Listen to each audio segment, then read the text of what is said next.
Why do you stay in prison when the door is so wide open? Rumi, there is a ritual older than memory, performed in silence and sound, in stillness and motion. A ritual where white-robed figures spin endlessly, not to lose themselves in chaos, but to return to an ancient stillness. These are the Whirling Dervishes, followers of the Mevlevi Sufi tradition. Their turning is more than dance, it is devotion, a movement toward divine unity, a path through the body into the soul. But what does this whirling really mean? Is it merely performance or something more sacred?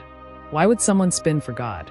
Welcome to Unfolding Journey, where we explore the mystical traditions, sacred symbols, and spiritual practices that help the soul unfold. If you're a seeker of depth, beauty, and transformation, you're in the right place. Today, we step into the circle of the Sema, the ceremony of the Whirling Dervishes, and uncover the ecstasy that lies within sacred ritual. The Mevlevi order, or the Whirling Dervishes, was founded in the 13th century by the followers of Jalal al-Din Rumi, the Persian mystic and poet whose works continue to inspire across cultures. To the Mevlevis, movement is meditation. Their ceremony, known as Sema, is a sacred ritual representing the soul's journey toward union with God. These aren't just dancers, they are spiritual seekers. Their spinning is an outward reflection of an inner transformation. The ceremony of Sema isn't random. It's a structured spiritual drama with deep symbolic meaning in each part. It typically unfolds in 7 stages. Not the recitation of a poem in praise of the Prophet Muhammad. Taksim, an instrumental improvisation symbolizing divine breath. Sultan Velade walk, a slow, reverent walk in a circle.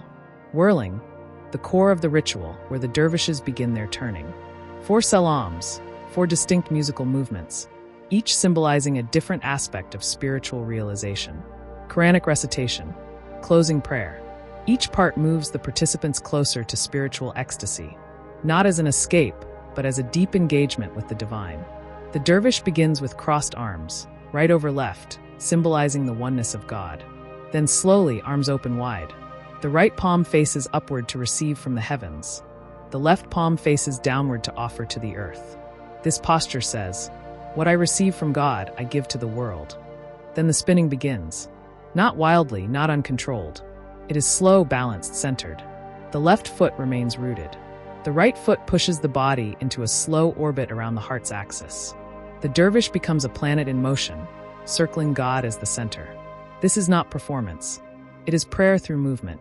In Sufi mysticism, ecstasy, or wad, is not emotional indulgence. It is a breakthrough, a shattering of the ego's boundaries, a moment when the self disappears and only God remains. When the soul lies down in that grass, the world is too full to talk about.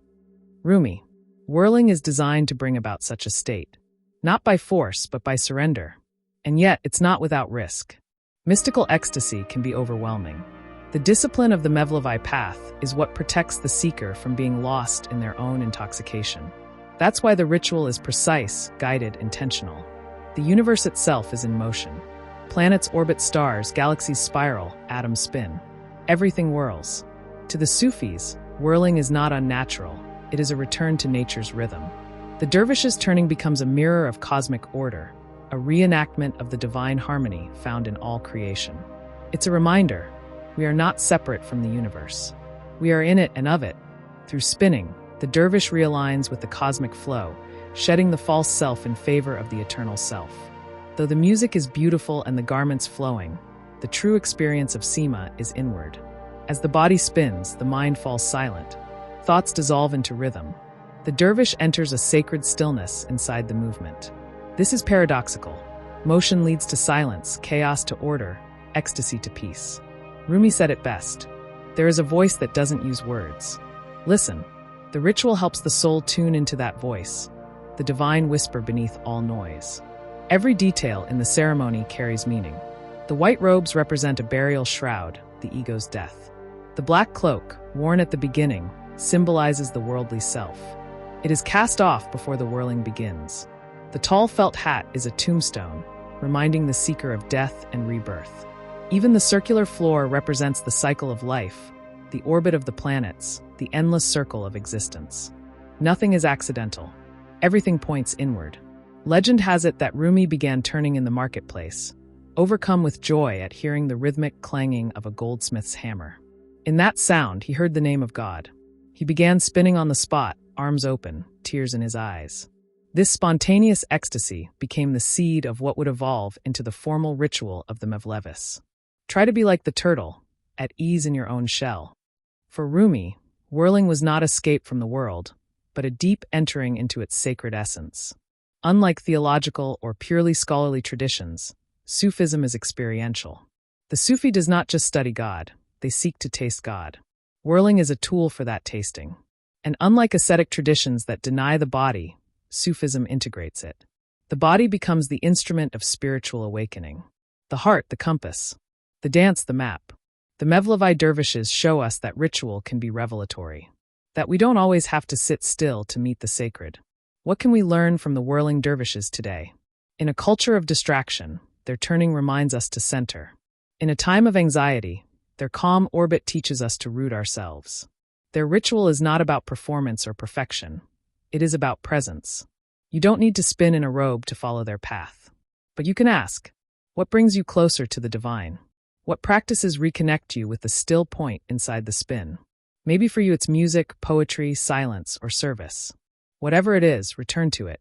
The whirling dervishes don't just turn for tradition.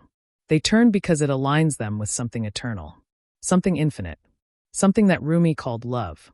In the end, spiritual ecstasy is not about escape. It's about remembering who we are beneath the noise. And sometimes to remember, we must move. Dance when you're broken open. Dance if you've torn the bandage off. Dance in the middle of the fighting. Dance in your blood. Dance when you're perfectly free. Rumi. So dance. Turn. Pray. Love. Whatever leads you inward, follow it. If today's journey into the sacred ritual of the whirling dervishes resonated with you, if it stirred something ancient, something quiet, something holy, don't let it fade. Subscribe to Unfolding Journey for more explorations of mysticism, sacred traditions, and spiritual transformation. Together, we'll keep circling inward, toward truth, beauty, and the beloved. Subscribe now. Let your journey unfold.